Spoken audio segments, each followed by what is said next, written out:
ಜೀವನದಲ್ಲಿ ಸಕ್ಸಸ್ ಸಿಗಬೇಕು ಅಂದ್ರೆ ಸಾಕಷ್ಟು ಸ್ಯಾಕ್ರಿಫೈಸ್ ಕೂಡ ಮಾಡಬೇಕಾಗುತ್ತೆ. ಅದರಲ್ಲೂ ಕ್ರೀಡೆಗಳಲ್ಲಿ ಗುರಿ ಮುಟ್ಟೋಕೆ ಎಂತ ತ್ಯಾಗಕ್ಕಾದ್ರೂ ಕೂಡ ಸಿದ್ಧರಿರಬೇಕಾಗುತ್ತೆ. ಇದೀಗ ಇಂಥದ್ದೊಂದು ತ್ಯಾಗವನ್ನ ಗೌತಮ್ ಗಂಭೀರ್ ಅವರು ಮಾಡಿದ್ದಾರೆ. ಇಂಗ್ಲೆಂಡ್ ಪ್ರವಾಸದಲ್ಲಿರುವಂತಹ ಟೀಮ್ ಇಂಡಿಯಾಗಾಗಿ ಪರ್ಸನಲ್ ಲೈಫ್ನಲ್ಲಿ ಅತಿ ದೊಡ್ಡ ರಿಸ್ಕ್ ತಗೊಳ್ತಿದ್ದಾರೆ. ಏನದು ಅನ್ನೋದನ್ನ ಹೇಳ್ತೇನೆ. ನಾನು ಶಾಂತ. ನೀವು ಸುದ್ದಿಯಾನದ ಸಬ್ಸ್ಕ್ರೈಬರ್ ಆಗೋದಿಕ್ಕೆ ಮರಿಬೇಡಿ. Gautam Gambhir team India head coach ಆದಾಗಲೇ ಸಾಕಷ್ಟು ಪರ ವಿರೋಧಗಳಿದ್ವು. ಅದರಲ್ಲೂ ಅವರ ಕಂಡೀಷನ್ಸ್ ಹಾಗೆ ರೂಲ್ಸ್ ಚರ್ಚೆಗೂ ಕೂಡ ಕಾರಣವಾಗಿತ್ತು. ಸೀನಿಯರ್ಸ್ಗೆ ಕೋಕ್ ಕೊಟ್ಟು ಯಂಗ್ಸ್ಟರ್ಸ್ಗೆ ಅವಕಾಶ ಕೊಟ್ಟಿದ್ದೇ ಕನ್ಫ್ಯೂಷನ್ಸ್ ಕ್ರಿಯೇಟ್ ಮಾಡಿತ್ತು. ಭಾರತ ತಂಡದ ಕೋಚ್ ಆದ್ಮೇಲೆ ಸಾಕಷ್ಟು ಏಳು ಬೀಳುಗಳನ್ನ ಕಂಡಿರುವಂತ ಗಂಭೀರ್ ಪಾಲಿಗೆ ಇಂಗ್ಲೆಂಡ್ ಸರಣಿ ಮಸ್ಟ್ ವಿನ್ ಸರಣಿಯಾಗಿದೆ. ಶತಾಯ ಗತಾಯ ಭಾರತ ತಂಡವನ್ನ ಗೆಲ್ಲಿಸಿಕೊಂಡು ಬರಲೇಬೇಕಾದ ಒತ್ತಡದಲ್ಲಿದ್ದಾರೆ. ಇದೇ ಕಾರಣಕ್ಕೆ ಈಗ ತಮ್ಮ ತಾಯಿ ಐಸಿಯುನಲ್ಲಿದ್ರು ಕೂಡ ಬಿಟ್ಟು ಇಂಗ್ಲೆಂಡ್ಗೆ ಹಾರಿದ್ದಾರೆ. ತಾಯಿಯನ್ನ ಐಸಿಯುನಲ್ಲಿ ಬಿಟ್ಟು ಇಂಗ್ಲೆಂಡ್ಗೆ ಗಂಭೀರ್. ಟೀಮ್ ಇಂಡಿಯಾ ಕೋಚ್ ಆಗಿರುವಂತ ಗೌತಮ್ ಗಂಭೀರ್ ಅವರು ಇಂಗ್ಲೆಂಡ್ ಪ್ರವಾಸದಲ್ಲಿದ್ದ ವೇಳೆಯೇ ಅವರ ತಾಯಿಗೆ ಅನಾರೋಗ್ಯ ಹಿನ್ನೆಲೆಯಲ್ಲಿ ಭಾರತಕ್ಕೆ ವಾಪಸ್ಸಾಗಿದ್ರು. ಗಂಭೀರ್ ಅನುಪಸ್ಥಿತಿಯಲ್ಲಿ ವಿವಿಎಸ್ ಲಕ್ಷ್ಮಣ್ ತಂಡವನ್ನ ಮುಖ್ಯ ಕೋಚ್ ಆಗಿ ಮುನ್ನಡೆಸಬಹುದು ಎನ್ನಲಾಗಿತ್ತು. ಆದ್ರೆ ಈಗ ಸೋಮವಾರ ರಾತ್ರಿಯೇ ಗಂಭೀರ್ ಇಂಗ್ಲೆಂಡ್ಗೆ ತೆರಳಿದ್ದಾರೆ. ಜೂನ್ 16ರ ರಾತ್ರಿ ಭಾರತದಿಂದ ದುಬೈಗೆ ಹೋಗಿದ್ದು ನಂತರ ದುಬೈನಿಂದ ವಿಮಾನದ ಮೂಲಕ ಬರ್ಮಿಂಗ್ಹ್ಯಾಮ್ ತಲುಪಿದ್ದಾರೆ.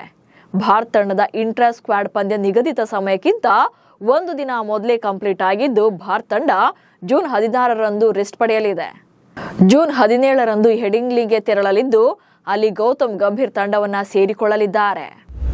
ಹೃದಯಾಘಾತವಾಗಿ ಐಸಿಯು ಸೇರಿರುವ ಗಂಭೀರ್ ತಾಯಿ.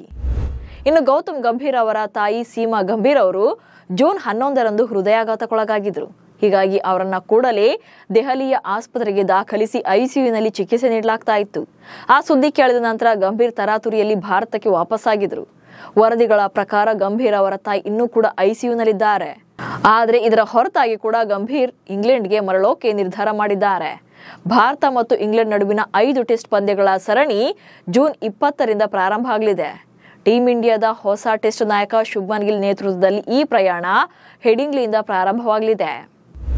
ಡಾಕ್ಟರ್ ಭರವಸೆ ಬಳಿಕ ಗಂಭೀರ್ ದೃಢ ನಿರ್ಧಾರ. ಪ್ರಸ್ತುತ ಗಂಭೀರ್ ಅವರ ತಾಯಿಯ ಆರೋಗ್ಯದಲ್ಲಿ ಸುಧಾರಣೆ ಕಂಡು ಬಂದಿರುವುದಾಗಿ ವೈದ್ಯರು ದೃಢಪಡಿಸಿದ್ದಾರೆ. ಚೇತರಿಸಿಕೊಳ್ತಾ ಇದ್ದು ಅಬ್ಸರ್ವೇಷನ್ಗಾಗಿ ಅವರನ್ನು ಐಸಿಯುನಲ್ಲಿ ಇರಿಸೋಕೆ ವೈದ್ಯರು ನಿರ್ಧಾರ ಮಾಡಿದ್ದಾರೆ.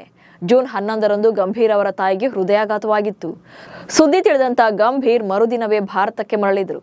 ಇದೀಗ ಡಾಕ್ಟರ್ಸ್ ಸೀಮಾ ಅವರ ಕಂಡೀಷನ್ಸ್ ಔಟ್ ಆಫ್ ಡೇಂಜರ್ ಅಂತ ಭರವಸೆ ಕೊಟ್ಟಿದ್ದಾರೆ. ಹೀಗಾಗಿ ತಂಡವನ್ನ ಕೂಡಿಕೊಳ್ಳೋಕೆ ನಿರ್ಧಾರ ಮಾಡಿದ್ದಾರೆ ಗಂಭೀರ್. ಒಟ್ನಲ್ಲಿ 18 ವರ್ಷಗಳ ಬಳಿಕ ಇಂಗ್ಲೆಂಡ್ನಲ್ಲಿ ಟೆಸ್ಟ್ ಸರಣಿಯನ್ನ ಗೆಲ್ಲೋಕೆ ಕಾಲಿಟ್ಟಿರೋ ಟೀಮ್ ಇಂಡಿಯಾ ಆಟಗಾರರು ಈಗಾಗಲೇ ಭರ್ಜರಿ ಪ್ರಾಕ್ಟೀಸ್ನಲ್ಲಿದ್ದಾರೆ. ಇತ್ತ ಗಂಭೀರ್ ಕೂಡ ಕಮ್ ಬ್ಯಾಕ್ ಮಾಡಿದ್ದು ತಂಡದ ಕಾನ್ಫಿಡೆನ್ಸ್ ಹೆಚ್ಚಿಸಿದೆ. ನಮಸ್ಕಾರ.